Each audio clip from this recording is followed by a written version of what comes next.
যারা এই নির্বাচনকে বানচাল করতে চায়, যারা দেশে ষড়যন্ত্র করতে চায়, তারা ফ্যাসিবাদের দোষর। সংগ্রামী ভারপ্রাপ্ত চেয়ারম্যান জনাব তারেক রহমান বিএনপিকে গত 15 বছর ফ্যাসিবাদ বিরোধী আন্দোলন করার মধ্য দিয়ে একটি শক্তিশালী শক্তিক এবং রাজনৈতিক সংগঠন হিসেবে প্রতিষ্ঠা করেছেন এই বাংলাদেশে। এই সংগঠনের রাজনৈতিক কর্মসূচি মোকাবেলা করতে ফ্যাসিবাদ এবং আওয়ামী লীগের দোসররা আবার হিমশিম খেয়েছিল।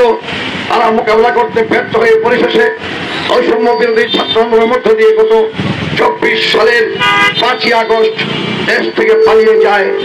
আমরা আজকের এই দিনে বলতে চাই, আগামী দিনে একটি সুষ্ঠু অবাধ নির্বাচন বাংলাদেশে হবে।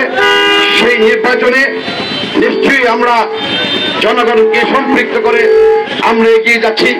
আজকের অন্তর্বর্তীকালীন সরকারের প্রধান উপদেষ্টা স্পষ্ট বলেছেন, একটি সুষ্ঠু অবাধ নির্বাচন হবে। অতীতের যে কোনো মুহূর্তে চেয়েও আমরা বিশ্বাস করি নির্বাচন কমিশন প্রতিশ্রুতিবদ্ধ, তারা সুষ্ঠু অবাধ নির্বাচনের ব্যবস্থা করবে। জনগণ সেই নির্বাচনে অংশগ্রহণ করবে, রাজনৈতিক ক্রিয়াশীল দলগুলো অংশগ্রহণ করবে।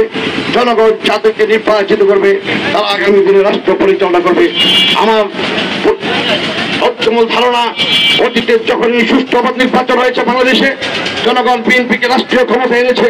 আগামী দিনেও আবার বিএনপি সরকার গঠন করে স্বাস্থ্য, শিক্ষা, অর্থনীতি, পররাষ্ট্রনীতি, আইন শৃঙ্খলার সমস্ত কিছু উন্নত করবে এই বিএনপি।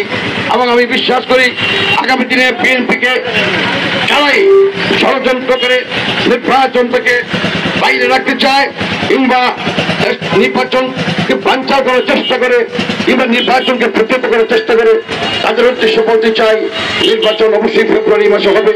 নির্বাচন হতে হবে, নির্বাচনের কোনো বিকল্প নেই। যারা এই নির্বাচনকে বানচাল করতে চায়, যারা দেশে ষড়যন্ত্র করতে চায়, তারা ফ্যাসিবাদের দোষর, তাদেরও ফ্যাসিবাদের বিচার হবে।